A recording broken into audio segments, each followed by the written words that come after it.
Quel mazzolin di fiori che vien dalla montagna, quel mazzolin di fiori che vien dalla montagna, quel mazzolin di fiori che vien dalla montagna, e bada ben che non si bagna, che la voglio regalare, regalà, regalà, regalà, regalà, regalà, boom! Lo voglio regalare perché le è un bel mazzetto, lo voglio regalare perché le è un bel mazzetto, lo voglio regalare perché le è un bel mazzetto, e lo regala il mio amoretto questa sera quando vien, quando vien, quando vien, quando vien, quando vien, quando vien, boom! Ma perché mi batte il cuore, mi fa piangere, servirà.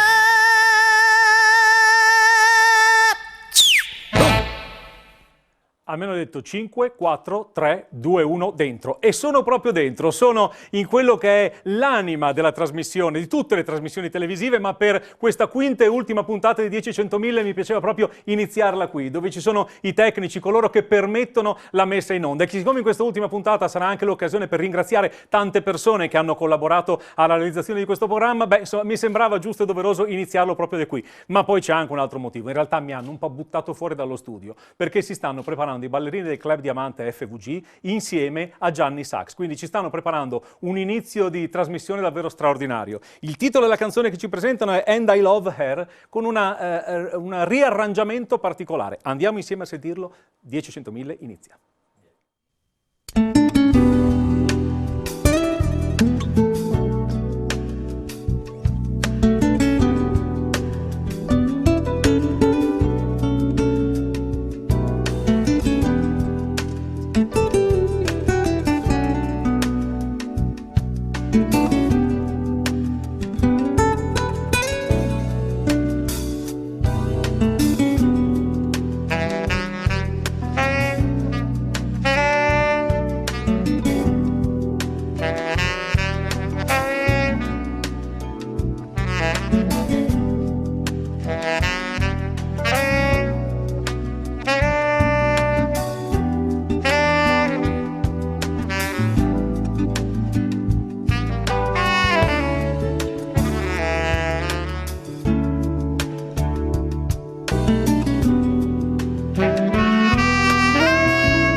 Ma che bello, ve l'avevo detto io che valeva la pena. Mi hanno mandato fuori dallo studio, ma io l'ho fatto molto volentieri per salutare i nostri amici della regia, gli operatori e i tecnici. Ma Marisa Benes, Club Diamante FVG, grazie.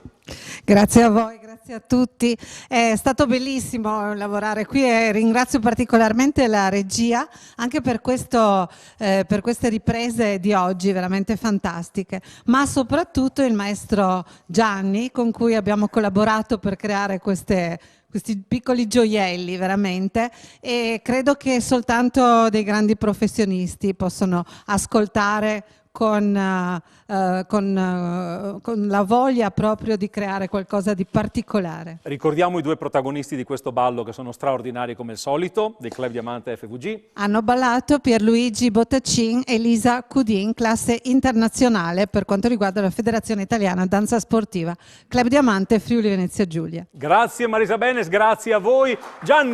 Gianni Sax, il maestro Gianni Favro, in arte Gianni Sax Live, io vi voglio ringraziare tutti quanti nei vari momenti. Complimenti anche per questa interpretazione. Grazie, mi sono liberato dal peso perché è grande, quindi... Noi ci vediamo più tardi. Grazie Certo per sì. aver partecipato. Grazie a voi, agli grazie 100.000. a voi. Sei stato straordinario anche in questa occasione. Gianni oramai è protagonista di tanti eventi. Bene, io l'ho detto, mi piace presentare e dare spazio agli ospiti che ci hanno fatto compagnia in queste 5 puntate e tra questi ovviamente non può mancare Sdrindule! Eccolo! Eccolo! E la vita, e la vita è bella, basta avere un ombrello. Oggi è festa, è grande festa, hai notato? Vedo, stelle, come mai? Le persone belle dentro sono come le stelle, non smettono mai di brillare. Verissimo. Ti è piaciuta? Guarda, però bisogna anche dire che l'unica strada per tutte le direzioni è il rispetto. E noi ti vogliamo bene e ti rispettiamo. Sì. Non so se preoccuparmi o no, ma vediamo. Sono stato qua come una bella famiglia, abbiamo passato dei momenti allegria, poi a casa anche, sai, dall'Australia mi hanno fatto i complimenti, da Sydney, i nostri amici friulani, Sì, un po' tutti. Un po' tutti, bene. Grazie Tele Friuli, grazie. Adesso mi tocca far ridere un po' perché... Non fai i saluti stasera, non saluti. Devo salutare Fabio e Sofia. Sì. Io ho sentito dire che quando sono nati, scusa se mi permetti, quando sono nati Fabio e Sofia, c'eri anche tu lì in sala d'attesa? Quando è nato Fabio ero. Sì.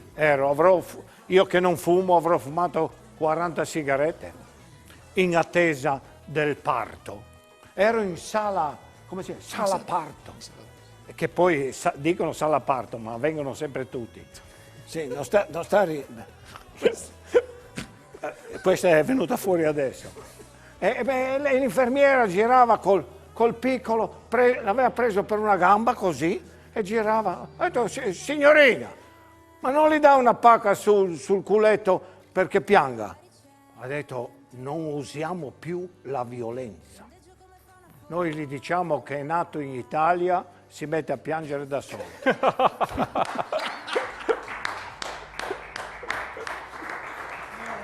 Sono felice di avere quei 2 nipoti. Allora, mi ha mandato i saluti anche Fritz di Camporosso.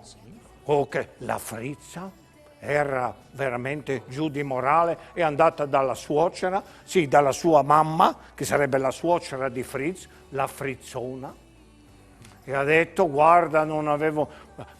Fritz me ne ha fatti di tutti i colori, ma questa volta mi ha perfino pestato. E ha detto, come ti ha pestato? Ha detto la suocera. Non era a Padova a lavorare, lontano. E ha detto, anch'io credevo che fosse lontano.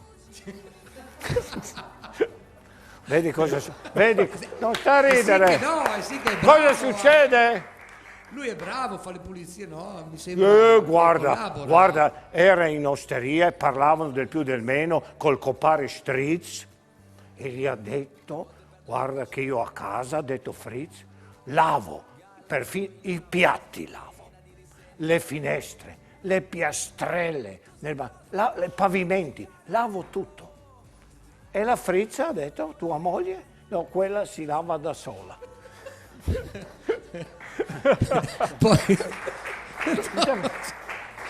Hermes, ancora una, però... Guarda che siamo...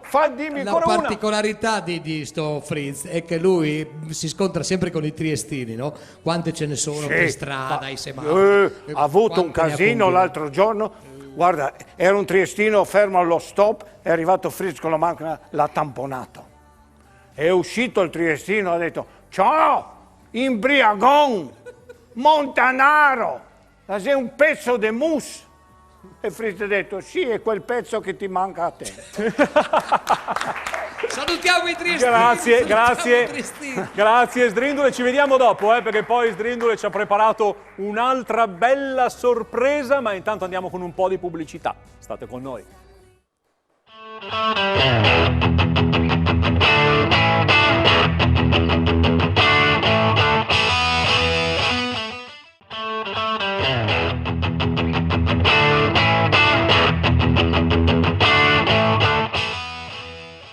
E rieccoci in studio, grazie. Io voglio ringraziarvi, prima abbiamo fatto l'inizio dedicato proprio agli amici tecnici, però voglio ringraziare voi che ci state seguendo con tanto affetto nelle puntate precedenti, insomma mi sembrava giusto farlo perché siete stati in tanti e soprattutto non solo attraverso il mezzo televisivo tradizionale, ma abbiamo avuto tanti riscontri sui social, messaggi, insomma abbiamo capito che questa edizione di 10-100.000 è stata molto molto apprezzata.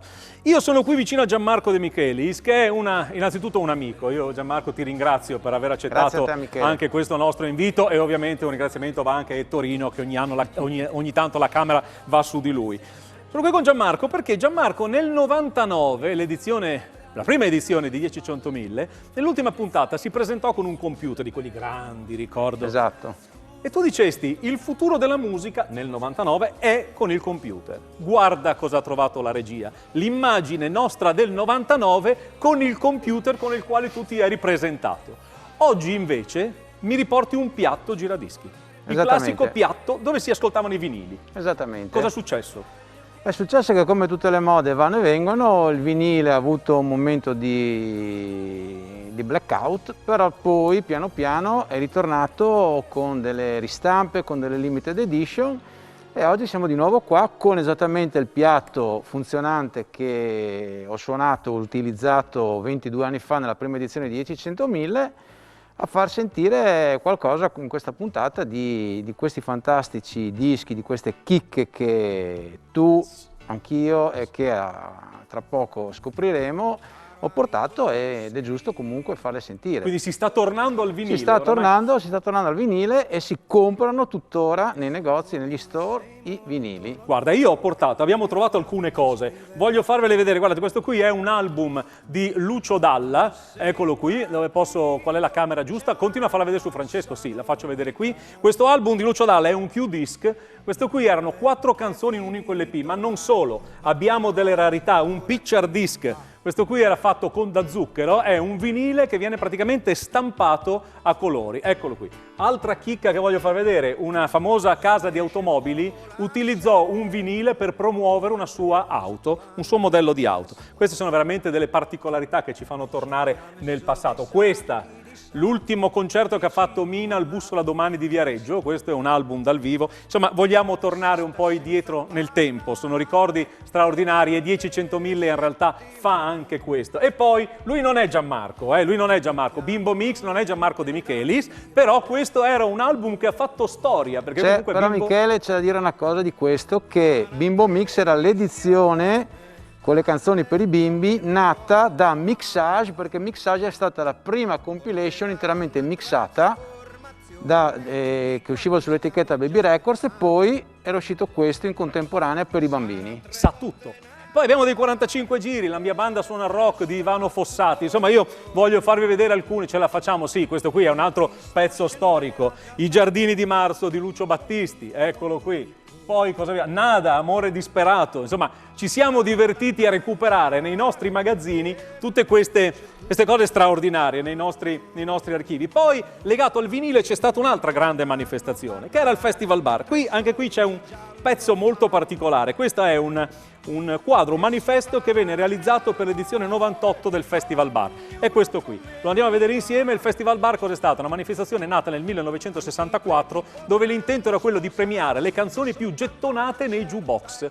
L'idea, grande idea di Vittorio Salvetti e così, insomma, volevo ricordarlo perché il Festival Bar è stata una grandissima realtà che proseguì fino al 2007. Tra l'altro noi avevamo ospite Vittorio Salvetti in un'intervista anche qui. Oggi il Telefriuli mi sta facendo questi scherzi, mi fa quasi commuovere. Quell'intervista risale al 1995 e andò in onda nel corso della trasmissione Bellissima Estate qui su Telefriuli. In ogni puntata avevamo un ospite del Festival Bar e chiudemmo proprio con l'intervista al patron Vittorio Salvetti. Tra l'altro abbiamo celebrato i 25 anni da questa intervista. Anzi, io ne approfitto per ringraziare il figlio Andrea Salvetti che poi ha proseguito per anni in quello che è stato l'evento del papà, Michela Salvetti e anche Alberto Pellegrini. Ho ringraziato un po' di amici, quindi questa intervista è veramente una piccola chicca della storia di questa emittente, perché Vittorio Salvetti insomma è stato un personaggio davvero molto importante e influente. Siamo arrivati ai vinili. Adesso, scusate, io faccio impazzire, mi dai quella copertina di quel disco, Gianmarco, grazie, che tu ora cambierai. Ti sei tenuto il disco? No. Tienilo, ok, vengo dopo. Ci è venuta un'idea.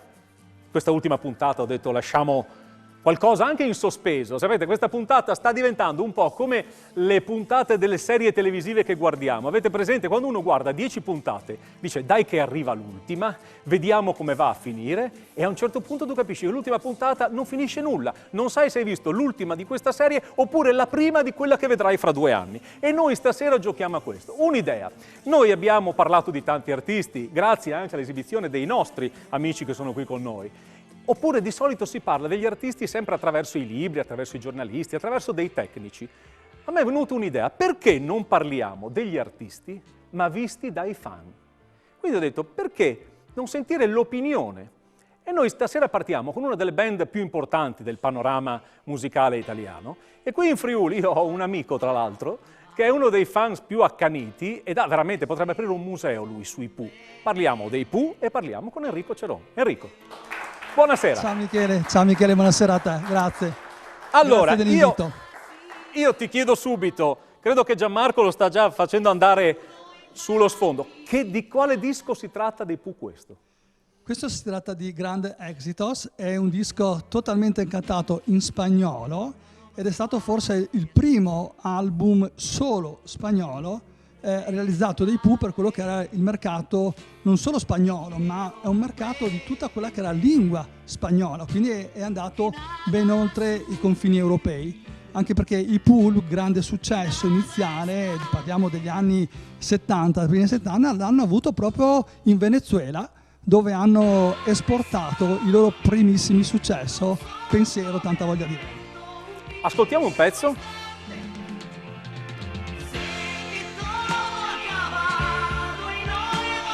Guarda Enrico, io ti ringrazierei solo per questo e qui potremmo chiudere la nostra intervista. Ci ha portato una chicca straordinaria, però ti chiedo come nasce. Ecco, io mi do del tu anche con Enrico. Gli ospiti che vengono qui sono amici, ci conosciamo da quando avevamo 10 anni, 9 anni. Pensate che giocavamo insieme in uno dei condomini che abbiamo parlato la scorsa settimana a Lignano.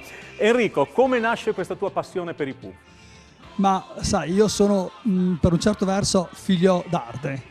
Mia mamma era insegnante di danza, mio papà è insegnante di educazione fisica, quindi la musica, lo spettacolo è nel mio DNA.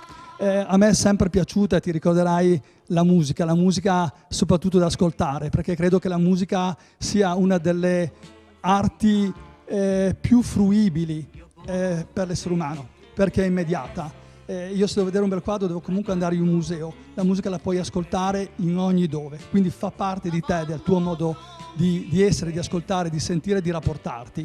E credo che all'epoca delle prime radio libere, come cantava Finardi, no? Radio libera ma libera veramente, io seguivo, partecipavo spesso a queste trasmissioni radiofoniche E in quegli anni i Pooh fecero proprio uscire dall'album Rotolando Respirando una canzone dedicata alle radio libere che era In diretta nel vento. E in una radio che io seguivo c'era questa ragazza che poi ho conosciuto, che si chiamava, mi ricordo ancora, Patrizia, e da allora la musica dei Pooh in particolar modo, per questo connubio, per questa situazione, ha iniziato a entrarmi dentro, e nel corso degli anni è diventata qualcosa per me quasi di irrazionale. Senti, vedo delle immagini dove tu sei, tra l'altro con tua figlia che salutiamo, con Chiara, con tanti componenti dei Pooh, quindi tu hai un rapporto di amicizia con loro in pratica, possiamo dirlo? Sì, negli anni diciamo ho avuto la fortuna di poterli conoscere, perché mi sono sempre rapportato con loro in maniera di persona normale, nel senso, sotto il palco sono sempre stato un fans, chiedo scusa, mi sono strappato i capelli e si vede per i Pooh. Però nel momento che io ho avuto la possibilità di incontrare il musicista, ho cercato di creare col musicista un rapporto diverso, di parlare del più e del meno, non solo della musica, per quanto anche loro avessero la necessità di sentire un'idea di quella che era la musica, no? Se mi piaceva o non mi piaceva, ma anche di parlare delle cose più normali, più semplici. Questo loro lo hanno apprezzato e forse grazie a questo mio modo di rapportarmi con loro si è creata questo connubio, questa complicità, questa, posso dirla anche amicizia. Bene, ci fai vedere, io so che tu hai portato dei pezzi straordinari, Enrico ha una collezione incredibile di cose straordinarie di Pooh, so che mi hai portato alcune cose particolarissime, le vediamo insieme, sì, ovviamente perché mi farebbe piacere, dai, vediamo un po' che cos'hai. Ho portato più che altro quello che è un po' l'inizio dei Pooh. Perché diciamo dal 73 ad oggi è molto più facile identificare lo stesso quartetto, no? Da quando Foglia ha lasciato è entrato Canzian, sono abbastanza riconoscibili, ma l'inizio dei Pooh è stata una storia molto travagliata.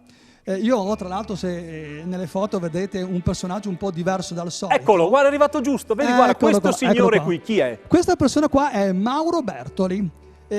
Probabilmente i fan più accaniti lo conoscono, ma è stata la persona che con Valerio Negrini, mitico fondatore e paroliere dei Pooh, i più grandi successi sono Negrini, Facchinetti, nella Bologna in cui la musica stava crescendo, stava emergendo, no? Quindi parliamo degli anni 60, Negrini, incontrando Mauro Bertoli, che era un buon chitarrista, decisero di mettere su un complesso. A questo complesso si aggiunsero altri elementi, faccio un nome: Costa, Bob Gillot, quelli che erano un po' l'embrione dei Pooh, che a quei tempi si chiamavano Jaguars. Nel momento in cui, grazie alla Vedette Record, casa discografica di allora, nel personaggio di Edoardo Sciascia, fecero il primo contratto discografico, sorse il problema che nella casa discografica c'era già un complesso che si chiamava Jaguars, per cui c'era il problema di dover cambiare il nome, e la segretaria di Sciascia disse: perché non li chiamiamo Pooh? Perché lei piaceva questo cartolino animato di Winnie the Pooh, e da lì nacquero i Pooh. E io ho portato Enrico, aspetta. Chiedo scusa. Un accenno veloce che poi andiamo in pubblicità e poi torniamo con Enrico Ceron, ovviamente. Veloce. Vai. Mi dispiace, devo andare. Il mio posto è là. Il mio amore si potrebbe svegliare. A Daniele Bellotto gli dispiace dove dobbiamo andare. Noi invece siamo molto contenti adesso di andare in pubblicità e poi ritorniamo qui. State con noi!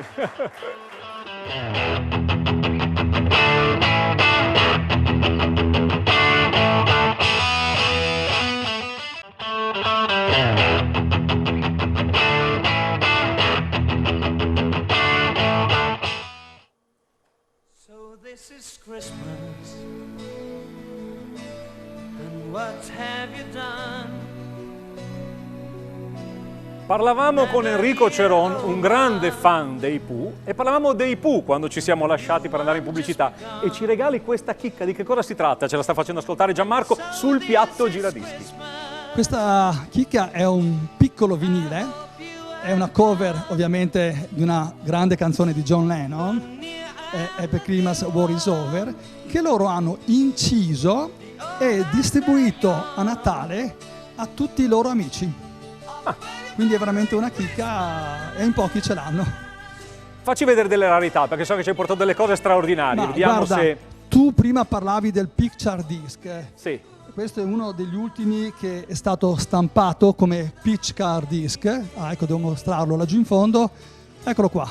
E raccoglie praticamente tutti quelli che possono essere stati i primissimi 45 giri dei Pooh. Sono le primissime canzoni, i primi 2 album raccolti in un picture disc abbastanza recente.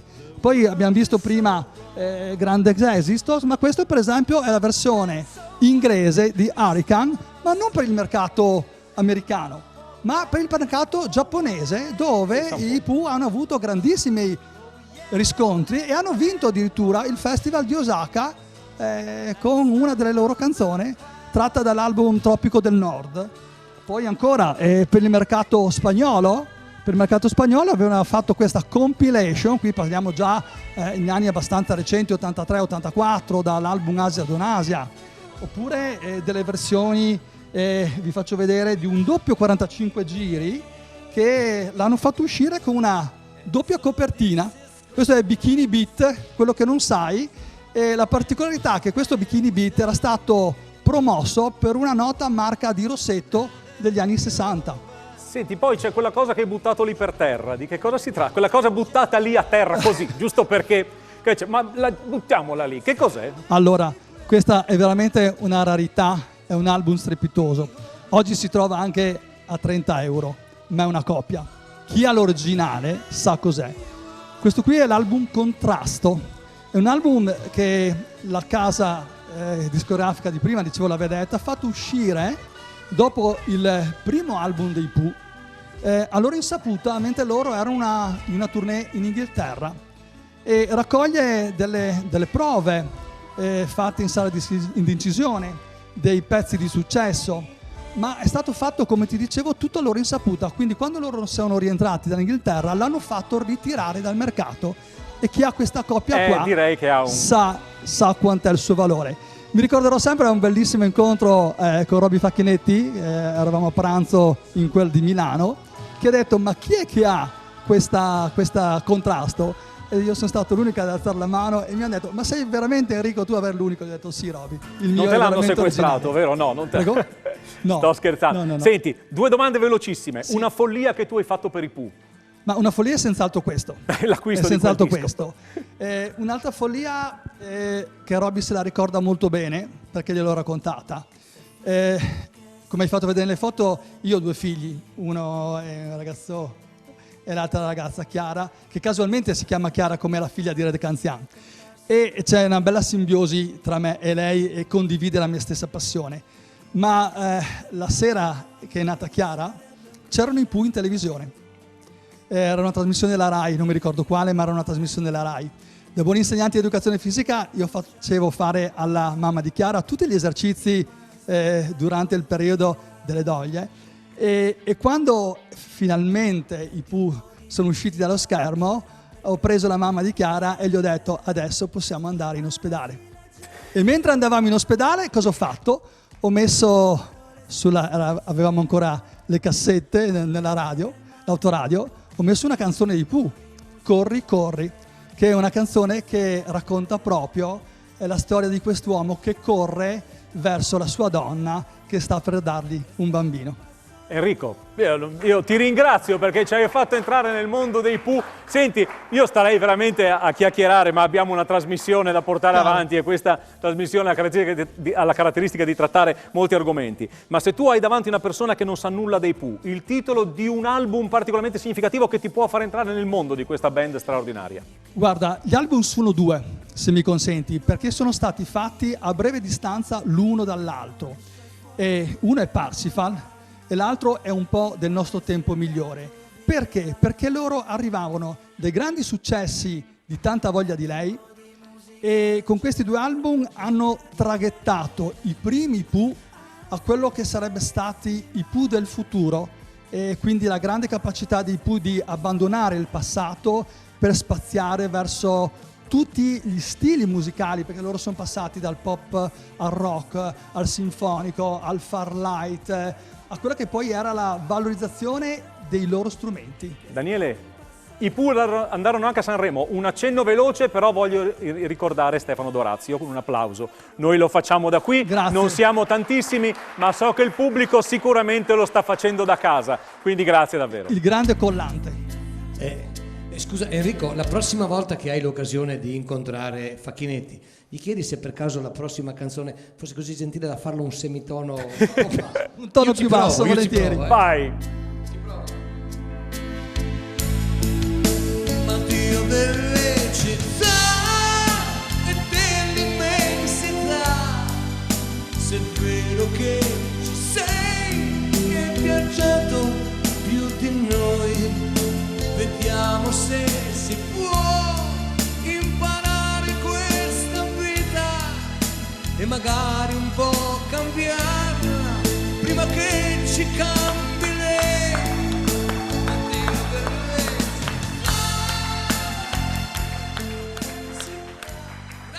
Grazie a te Daniele. Enrico, per me è stato un piacere innanzitutto.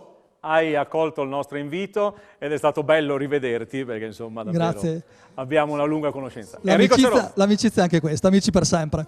Guai se no. Enrico Ceron. Grazie. Vi svelo una cosa, tanto 10-100.000 è una famiglia, quindi lo sapete, e voi ci dimostrate affetto.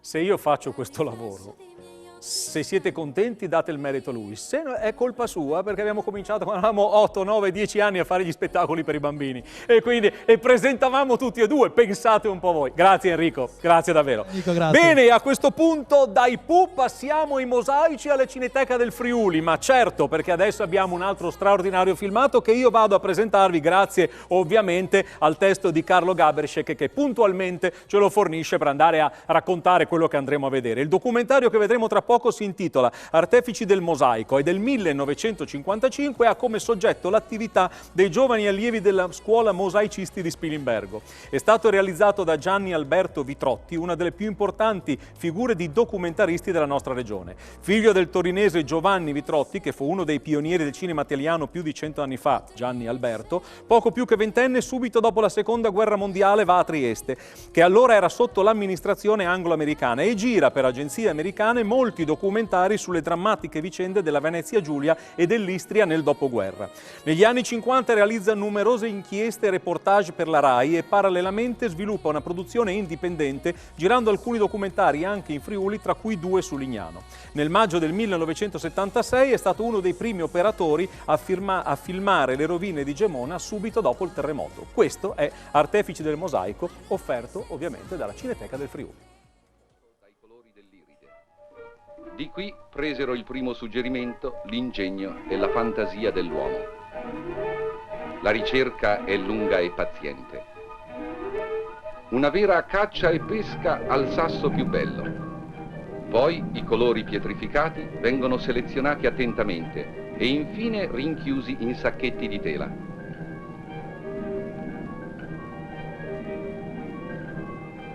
Greve è la strada del ritorno a scuola. Nei sacchi c'è adesso un singolare tesoro di pietre che diverranno preziose. I più piccoli, come al solito, s'appoggiano ai più grandi.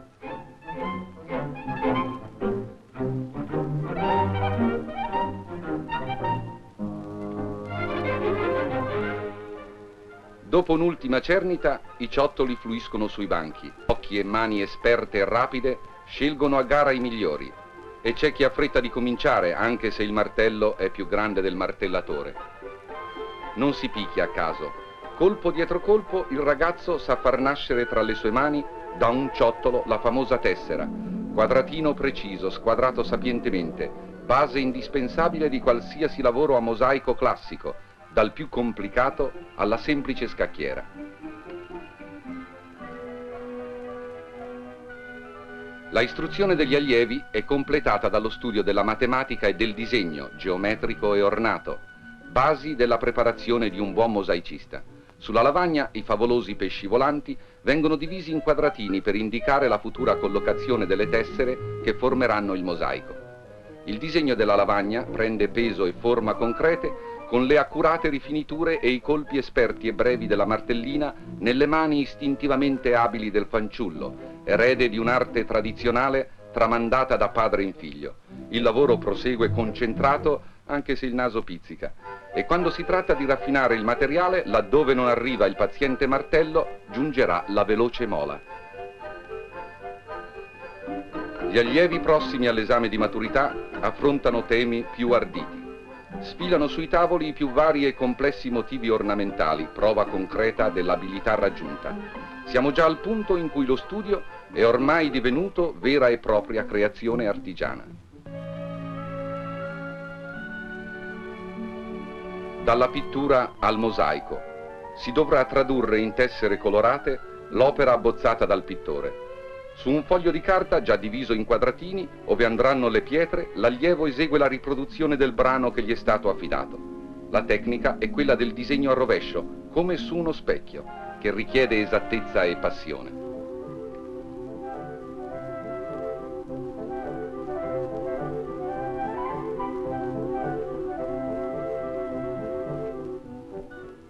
Un'occhiata alla tavolozza del mosaicista. È il reparto smalti, singolare schedario che racchiude campioni di 3000 gradazioni diverse di colore, in tavolette di pasta vetrosa. Con il modello alla mano, l'occhio sceglie con cura, ma imbarazzante è la scelta.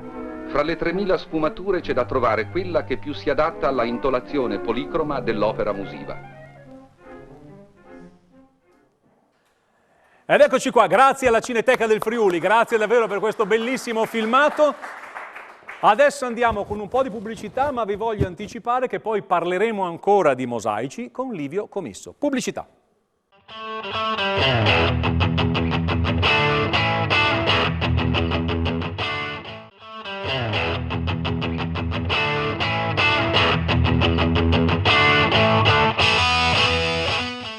E rieccoci qui insieme. Quanti ospiti, quanti argomenti, quante cose, questo è 10, 100.000, insomma a noi piace farlo così, insomma credo che anche da parte vostra ci sia del gradimento, visto che ce lo state dimostrando in tante e tante occasioni. Ci siamo salutati con un filmato sui mosaici e questa trasmissione ha una strana alchimia, ci sono delle cose che, ci sono dei fili che ci sono tra noi e anche se magari non sono preparate ci accorgiamo che mentre si fa la scaletta la Cineteca del Friuli ci dice ma io farei vedere un qualcosa che riguarda i mosaici e Livio Comisso dello studio Mediacom di Monfalcone che creò nel 99 questo logo ti chiama e ti dice guarda io parlo di una scuola di mosaici. Livio Comisso, buonasera. Ciao, ciao. Raccontaci quest'oggi di cosa ci parli. Cos'hai alle tue spalle vicino a te? Allora, non a caso è un altro Livio che parlava di mosaici. È vero, Livio Jacob.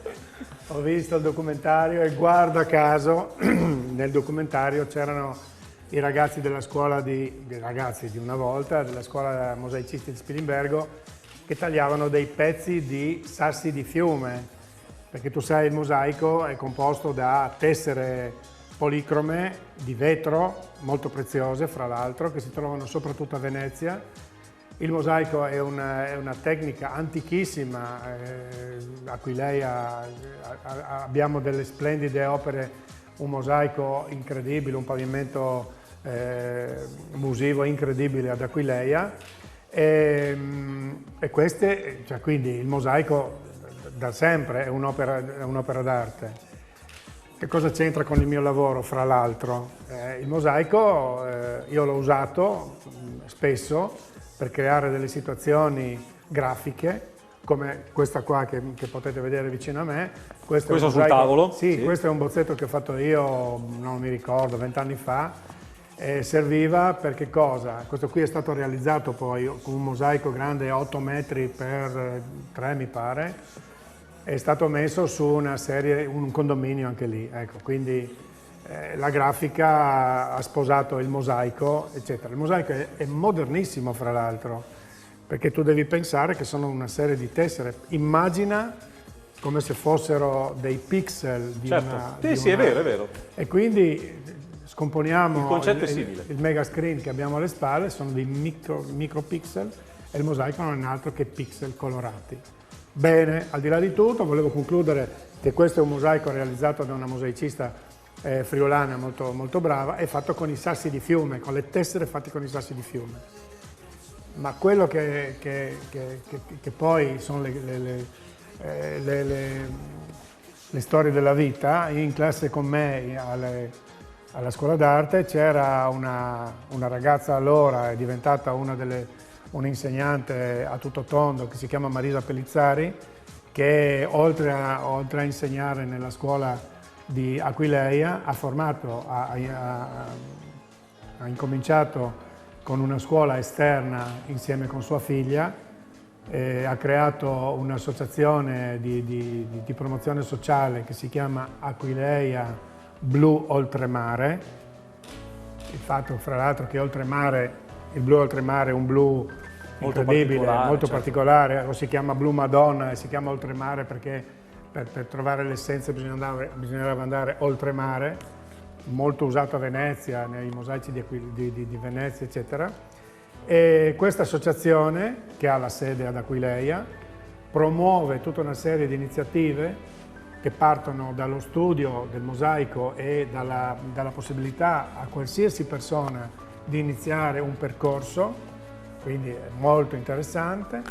Loro coinvolgono anche, cioè fanno una promozione anche sul territorio, perché se un turista vuol venire a vedere Aquileia, tanto per intenderci, e non vuole semplicemente soggiornare e basta, ma iniziare anche un corso di mosaico, può farlo e poi andarsi a guardare il pavimento della Basilica di Aquileia e quindi fa un discorso incredibile a tutto tondo. Ecco, questo era un po' il senso di questo percorso del mosaico, diciamo. Livio, grazie, perché tu in ogni puntata ci hai parlato di una eccellenza che magari sono un po' nascoste, sono dedicate a quelli che sono i tecnici come sei tu, però a noi piace farlo sapere al grande pubblico, perché magari tante persone sono appassionate di tutto questo e noi gli diamo un input. Poi è chiaro, adesso ci sono i siti internet, c'è il web che può aiutare a scoprire tutto questo. I giovani si avvicinano al mosaico, da quello che hai sentito tu anche dalle esperienze di queste persone.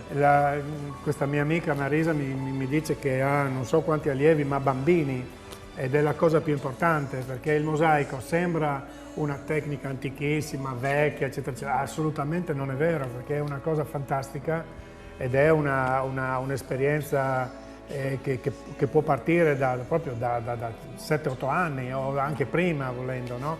Per arrivare a chi vuoi, insomma, non c'è problema. Il mosaico è bellissimo da fare. Grazie. Livio Commisso, grazie. Studio Media con Monfalconi. Adesso vado sempre dietro qui il mio pannello, perché ovviamente siamo sempre distanziati come si deve. Grazie Livio che resta qui con noi ovviamente. E adesso un altro momento musicale e di moda, perché la scorsa settimana abbiamo fatto quella sfilata di abiti d'epoca che è piaciuta molto con 2 ospiti. Oggi gli ospiti saranno 4, però attenzione, con noi ci sono 2 musicisti straordinari che sono Daniele Bellotto e il maestro Gianni Favro, in arte Gianni Sax Live. E mentre loro suoneranno, a sorpresa le modelle sfileranno e indosseranno degli abiti d'epoca degli anni 50, 60, 70. Daniele Bellotto, Gianni. Daniele, che canzone ci presentate? Che canzone ci presentate? In realtà dai, te lo guarda, sono rimasto anch'io così, perché mi hai fatto che canzone presenti? Mi hai fregato, in realtà sono 2, una di seguito all'altra. La prima è Fatti mandare dalla mamma di Gianni Morandi e la seconda è Speedy Gonzales nella versione italiana di Beppino Di Capri. Pronti? Daniele Bellotto e altre sorprese. È un'ora che aspetto davanti al portone, su, trovo una scusa per uscire di casa. Fatti mandare dalla mamma a prendere il latte, devo dirti qualche cosa che riguarda noi 2. T'ho visto uscire dalla scuola insieme ad un altro, con la mano nella mano passeggiava con te. Digli a quel coso che sono geloso, e se lo rivedo gli spaccherò il muso. Fatti mandare dalla mamma a prendere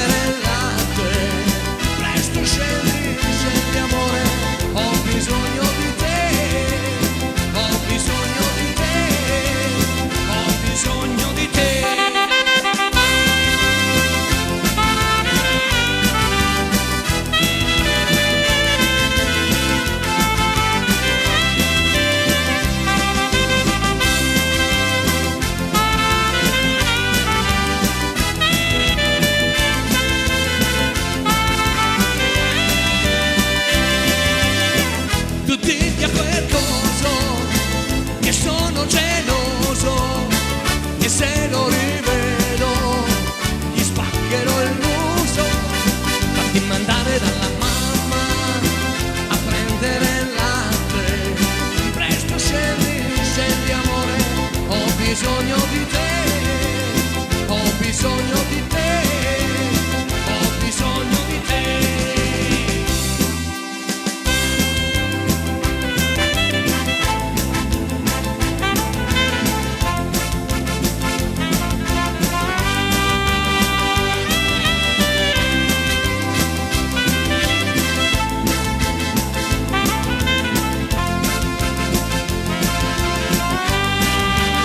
Ritorna a casa, Speedy Gonzales, devi lasciare quel bar e devi smettere di bere per scordarti di me.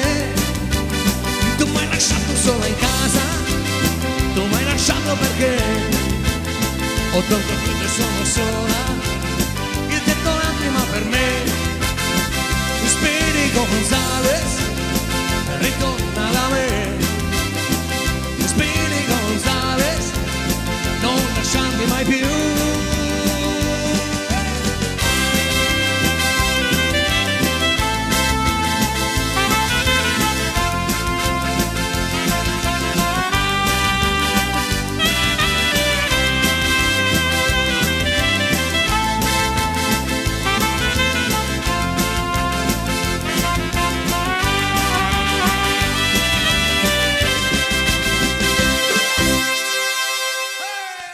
Bravi!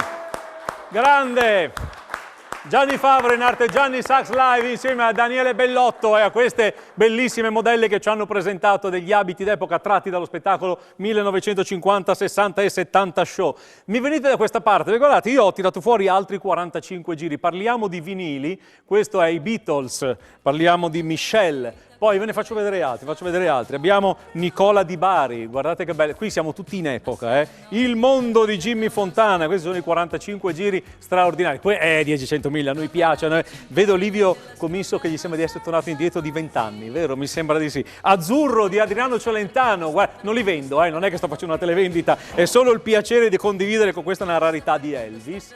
Solo il piacere di condividere con voi tutto questo e soprattutto con un amico che è Gianmarco De Michelis, che io voglio ringraziare in questa occasione perché ovviamente è tanti anni che ci segue, è sempre con noi, è colui che si è inventato 20 anni fa di avere una colonna sonora musicale mentre noi chiacchieriamo e parliamo e lui la fa qui in diretta, quest'oggi anche con un piatto giradischi. Adesso andiamo con un po' di pubblicità, poi qui ancora con tante belle cose.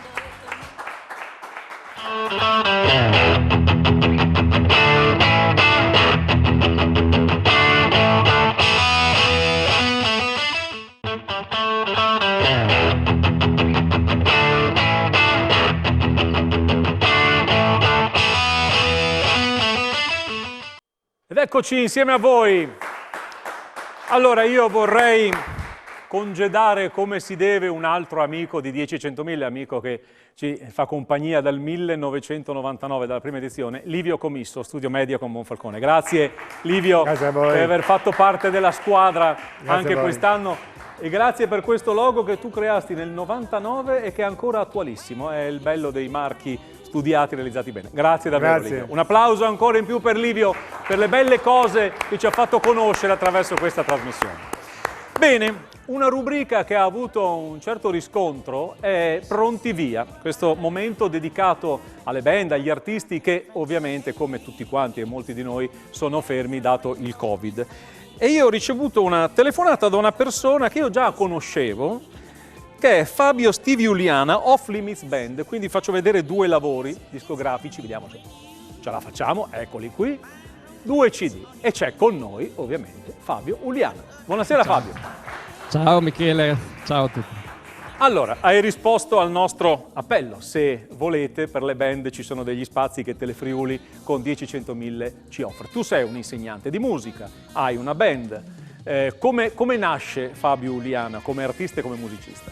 Beh, diciamo che i primi concerti li ho fatti, ho creato la Iat Italia Blues Band insieme a diversi amici nell'82, da lì abbiamo cominciato a suonare ed è stata una band E ancora, esiste ancora, anche se è un periodo un po' siamo fermi. È nata nell'82, abbiamo suonato in diversi posti in tutta Italia, a diversi festival, abbiamo aperto concerti ai Blues Brothers a Trieste, abbiamo suonato prima di B.B. King, di Robert Cray, Sonny Landrette e tante altre manifestazioni i grandi tutti artisti, questi anni. Sì. Li avete accompagnati in qualche modo? Sì, sì. Poi nel 2003 ho cercato anche di formare una band creando un po' più brani miei personali, e quindi è nata l'Off Limits Band, e poi dal 2007 col primo CD, che è quello giallo lì della Off Limits, che si chiama proprio Off Limits, è nata la Fabio Steve Juliana, la Off Limits Band, con diversi brani personali scritti da me, arrangiati assieme e cover. E poi sì. Io andrei a vedere adesso un pezzo di live, perché noi facciamo vedere, ovviamente per motivi di spazio, per rispettare normative, non possiamo avere le band in studio, allora approfittiamo di filmati che ci forniscono, quindi andiamo a vederti al lavoro con la tua band. A voi!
Beh, insomma, una bella band, come si deve, una bella band. Tu tra l'altro sei anche insegnante di musica, quindi quest'anno l'hai vissuto in maniera un po' particolare. Beh sì, diciamo, almeno sono insegnante, perché per i concerti c'è stata proprio pochissime occasioni proprio per suonare. Questo qua era già del 2018, questo concerto era al Brewstock, dove abbiamo suonato prima degli Atomic Rooster, poi altre situazioni insomma sono successe con la mia band.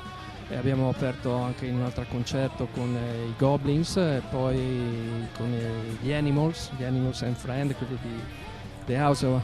sì, beh, insomma, avete delle belle collaborazioni. Invece ti chiedo, da insegnante di musica, una cosa alla quale noi siamo molto sensibili. Come hanno vissuto i bambini, i ragazzi con i quali lavori questo momento? Poi chi studia musica lo fa anche per la passione per l'arte. Che difficoltà hai trovato in loro?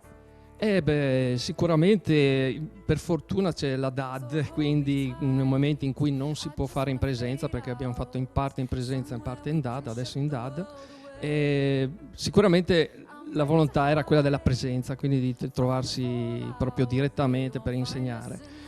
Con la DAD è un po' più di fatica, qualcuno infatti non è riuscito a mantenere insomma la continuità, però speriamo che non duri ancora per molto e si possa tornare in presenza.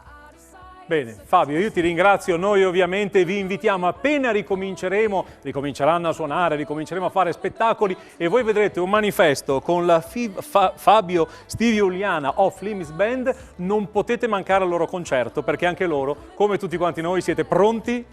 Via! Grazie. Grazie, grazie a te, grazie a te. Bene.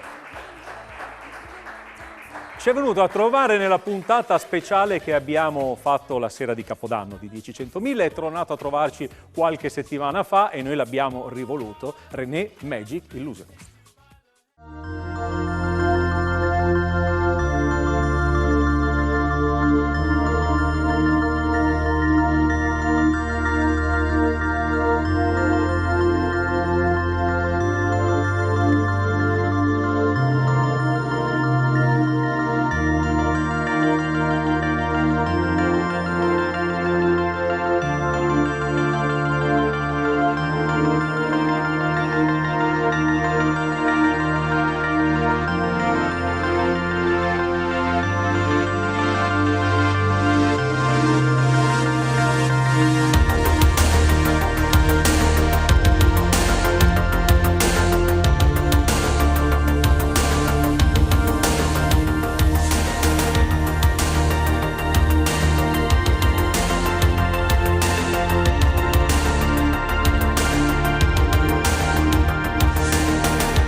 Magic Illusionist.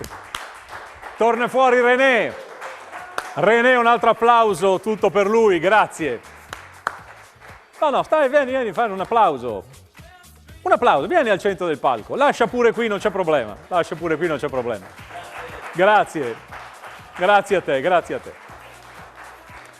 Bene, io vorrei fare un ringraziamento speciale a Walter Parisotto, che è tornato oggi a trovarci perché nei prossimi giorni sulla pagina Facebook di 10-100.000 ci saranno alcune foto di questa puntata, quindi grazie Walter per esserci venuto a trovare. Bene, io vedo da quella parte pronta Paola Rizzotti perché fra qualche istante sarà lei a raccontarci qualcosa. Ti abbiamo vista l'altra settimana ovviamente. Allora Paola, come stanno andando intanto dietro le quinte, che è la cosa più... Ma io direi trasmissione alla grande, secondo me, proprio seratona, ecco, come si suol dire. Ospiti eccezionali, abbiamo visto delle cose fantastiche. Peccato che il tutto finisca qui, però è stata una bellissima esperienza. Sicuramente. Grazie a tutti. Allora, hai portato oggi 4 modelle con lo spettacolo degli abiti d'epoca, modashow.it. Innanzitutto, modashow.it dove ha la sede? Come può fare una persona per contattarvi? Alla Tisana. E poi comunque ci possono seguire sui nostri social, abbiamo una pagina Facebook, la pagina Facebook modashow.it, abbiamo il sito www.modashow.it e Instagram. E anche certo. Instagram, sì. Le modelle poi, quando ritorniamo alla pubblicità, le presenteremo 1950, 60, 70 show. Quindi uno spettacolo di abiti d'epoca che si inserisce in quello che è il calendario degli eventi che modashow.it organizza.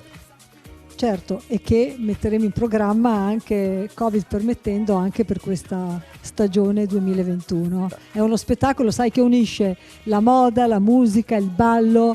È molto particolare, piace molto, è molto apprezzato. Tra l'altro nacque proprio nelle esperienze di 10-100.000 del 99. È vero, esattamente. Gianmarco ci preparò le prime basi per la prima serata. Esatto, adesso poi abbiamo ogni tanto ci viene a trovare alcune serate Gianni Sachs. Quindi l'ho detto, ma noi siamo una famiglia che si muove con l'altra. Anche la Benes, Marisa Benes con i ballerini. Esatto, anche il Club Club Diamante Diamante. FVG ci viene a fare Certo. compagnia e subito dopo la pubblicità conoscerete le 4 modelle che ci hanno fatto compagnia questa sera e tante altre cose, perché non è mica finita qui, 10-100.000 continua subito dopo la pubblicità.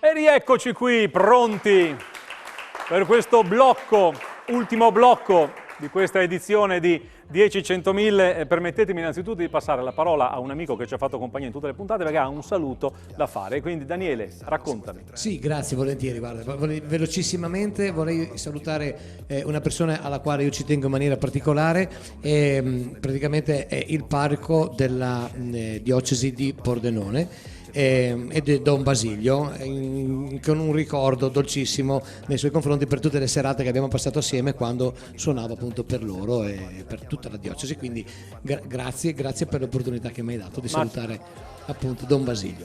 Grazie. Ci mancherebbe, anzi facciamo un applauso. Io questo ringraziamento e questo saluto lo voglio fare a tutti coloro che ci hanno telefonato, mandato messaggi, siete stati davvero in tanti e questo ci fa molto piacere perché insomma c'è questo rapporto anche di cordialità, quasi di amicizia, perché 10-100.000 davvero è una famiglia e noi riusciamo forse a trasportare questa nostra gioia. Io vorrei anche ringraziare la parte tecnica perché senza di loro noi non andremo in onda. Abbiamo iniziato la puntata dalla regia, ma voglio ringraziare colui che, passatemi la parola, passami la battuta, Pierangelo Buttazzoni.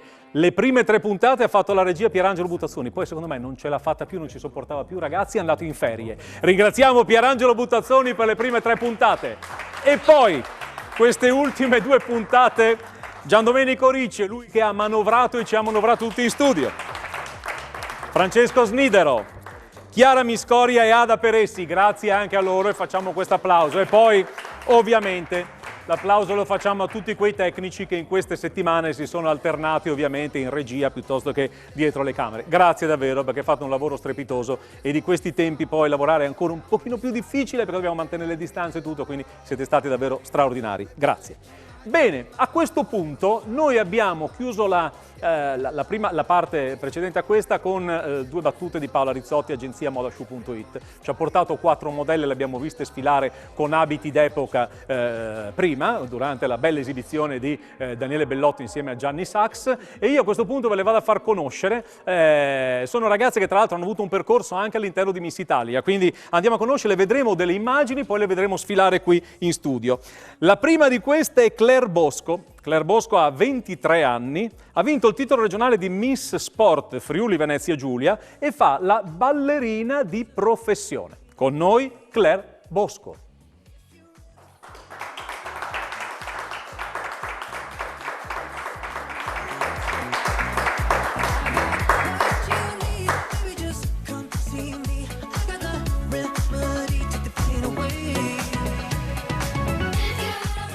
Grazie Claire. Lei è stata una finalista di Miss Italia nel 2019. Poi Giulia D'Orlando. Giulia D'Orlando ha 23 anni, arriva da Tolmezzo, lei ha vinto il titolo regionale di Miss Bimacci, però ha iniziato il suo percorso a Miss Italia vincendo proprio in questi studi Miss Telefriuli, quindi per lei è un bellissimo ritorno e a questo punto accogliamo con applauso Giulia D'Orlando, studentessa in economia aziendale.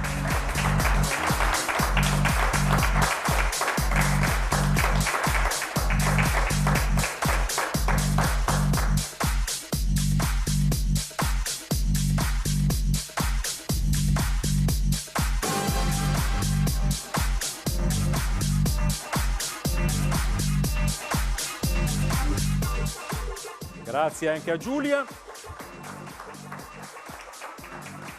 È stata nostra ospite la scorsa settimana e da lì è nata l'idea proprio di far incontrare queste ragazze. Lei è Jennifer Pavesi, ha 19 anni e ha vinto il titolo di Miss Friuli Venezia Giulia 2019. Arriva da Terzo di Aquileia ed è studentessa in giurisprudenza. Anche lei è stata finalista di Miss Italia nel 2019, ovviamente. Jennifer Pavesi.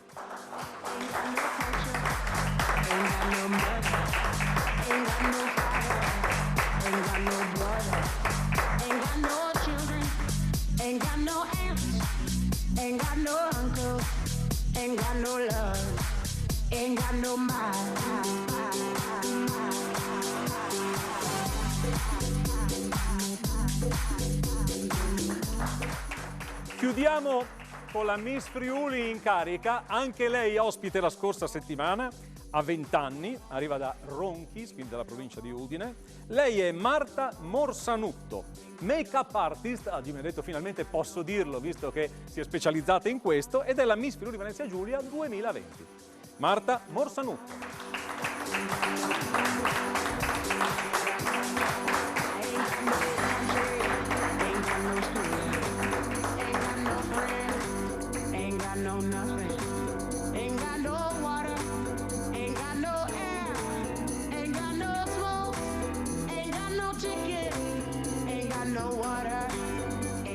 Grazie, grazie anche a Marta. Io lo so che adesso qualcuno di voi dice, ma perché non fate il quadro finale? Non si può, teniamo le distanze. Paola, dico bene? Paola Rizzotti? Esatto, esatto. Avremmo tanto voluto fare anche prima il quadro con i ballerini del Club Diamante, con il maestro Gianni Favro, tutti insieme. Facciamo i bravi. Non si può. Esatto, esatto. Ma poi ci rifaremo quest'estate. Paola, senti, complimenti perché voi di Moda Show riuscite veramente, queste ragazze le vediamo giovanissime, che cominciano a muovere i primi passi con voi, poi riescono veramente a trasformarsi in questi palchi e passerelle, quindi immagino che sia anche merito vostro. Velocissima, grazie. Cosa state preparando? Perché prima o poi si ricomincerà, bisogna essere pronti via. Modashow.it. Allora, noi siamo al lavoro per rifare delle tappe di 1950, 60 e 70 show e poi abbiamo dei progetti che coinvolgono nelle singole cittadine i vari commercianti, le attività commerciali, quindi stiamo studiando un qualcosa per dare visibilità ai commercianti e alle varie attività. E ovviamente Miss Italia, appena si potrà, si ricomincerà con le certo, selezioni quello in Friuli, certo. Venezia, Giulia e Veneto. Se le ragazze vogliono iscriversi, comunque sul sito missitalia.it ci si può iscrivere. Grazie a Paola Rizzotti per il Grazie. lavoro prezioso Grazie. che ha fatto nel dietro le quinte, Grazie. visto che ci gestiva e ci coordinava un po' tutti, quindi davvero, davvero grazie. Bene, a questo punto io ho un altro amico da presentare e voglio farvi vedere questa cosa. Questo è un 45 giri che lui mi regalò qualche tempo fa, proprio in questa trasmissione. Gianmarco, lo facciamo sentire? Non andrà neanche.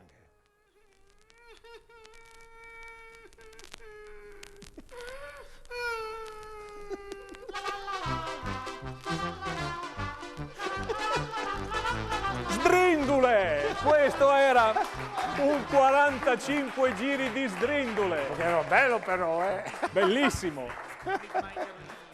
Sdrindule. Che regalo che mi hai fatto venire emozionare, mi sono venute le lacrime. Pensa tu, ero moro ero. Sì, è vero. Guarda, magro, guarda in che state che sono adesso. Cosa vuoi fare? È una ruota che gira. Comunque, Michele, vorrei avere il cuore di pietra. Ma non per fare del male alle persone, ma perché le persone non lo facciano a me. Che bello, che bello. Cosa ci presenti, Hermes? Una canzone dal titolo Io torno a casa. Era dedicata ai Fogolars Furlans, a tutti i friulani che sono nel mondo, che sai, lavorano là, però quando vogliono sempre tornare a casa, è il loro desiderio. E il titolo glielo dedico a tutti quelli che sono negli ospedali adesso ammalati, che possano tornare al più presto a casa. Che bello. Vai. Maestro.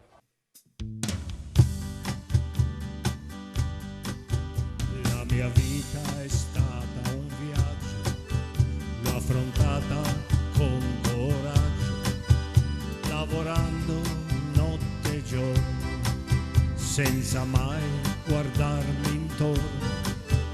Ma è passato tanto tempo e mi sento vecchio e stanco. Qui finisce quella strada, ora torno a casa. Io torno a casa, io torno a casa, con la mia gente resterò. Io torno a casa, io torno a casa, con la mia gente resterò. Esser bianco, esser nero, tu per loro sei uno straniero. Ce l'hai scritto sul tuo viso, dopo un'ora dal tuo arrivo. Io ho usato questa faccia per 30 anni, adesso basta. Lascio tutto e vado via, ora torno a casa mia. Io torno a casa, io torno a casa, con la mia gente resterò. Io torno a casa, io torno a casa, con la mia gente resterò. E partirò senza mai voltarmi indietro. Rinuncerò a tutti i soldi e al mio successo, ma il mio cuore sa qual è la via per tornare presto a casa mia. A casa mia. Io torno a casa, io torno a casa,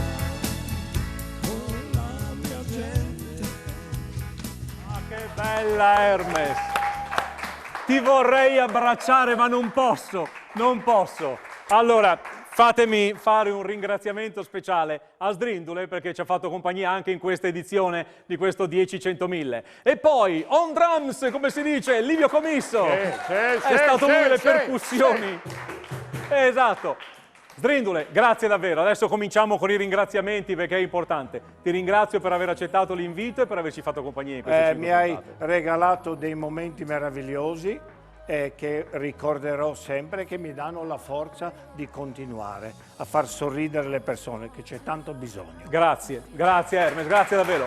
Poi un applauso, ce lo facciamo tra noi, lo so, per Daniele Bellotto. Grazie. Che ci ha grazie, accompagnato grazie mille. con la sua tastiera, la sua voce. Grazie. Grazie a voi Daniele. e a tutti gli amici di Telefriuli, un saluto, un abbraccio e grazie ancora. A presto. Gianmarco De Michelis, insieme a Torino, da questa parte. E poi io mi sposto al centro adesso. Noi ci siamo visti a Capodanno, ci hanno fatto gli auguri di buon anno e noi facciamo gli auguri anche di buona Pasqua a tutti quanti voi, ovviamente. E io vorrei ringraziare Marisa Benes, Club Diamante FVG, davanti alla telecamera, ovviamente stiamo distanti, davanti alla telecamera. Grazie Marisa Benes, Club Diamante FVG. Gianni Sax, il maestro Gianni Fabro, in arte Gianni Sax Live. Eccolo qui, un saluto, si calano la mascherina. E quindi Paola Rizzotti, agenzia modashow.it. Grazie Paola. E poi abbiamo ringraziato e ringraziamo ancora Livio Commisso che resta lì nella postazione. Bene, amici, io adesso ringrazio davvero, vi faccio gli auguri di buona Pasqua, voglio ringraziare Telefriuli, voglio ringraziare il direttore e la direttrice Alessandra Salvatori, voglio ringraziare l'amministratore delegato Alfonso Di Leva, voglio ringraziare l'editore, la proprietà, perché ci avete dato la possibilità di stare in compagnia e questa è la cosa più bella. 10-100.000 è stata una versione diversa dal solito, non potevamo condividere gli spazi, ma noi abbiamo provato a farla lo stesso perché ci tenevamo troppo a essere qui. E Telefriuli ci ha dato queste luci, queste telecamere, questo studio e per noi è stata davvero un segnale di grande speranza. Noi ci siamo divertiti, volevamo fare una cosa leggera in questo periodo e ci avete accolto nelle vostre case con tanta simpatia.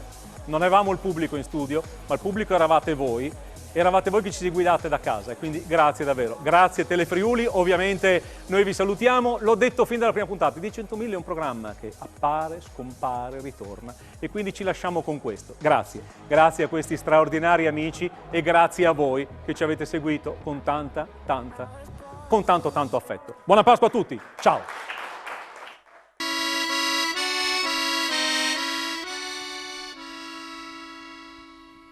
Quel mazzolin di fiori che vien dalla montagna, quel mazzolin di fiori che vien dalla montagna, quel mazzolin di fiori che vien dalla montagna e bada ben che non si bagna, che la voglio regalare, regalà,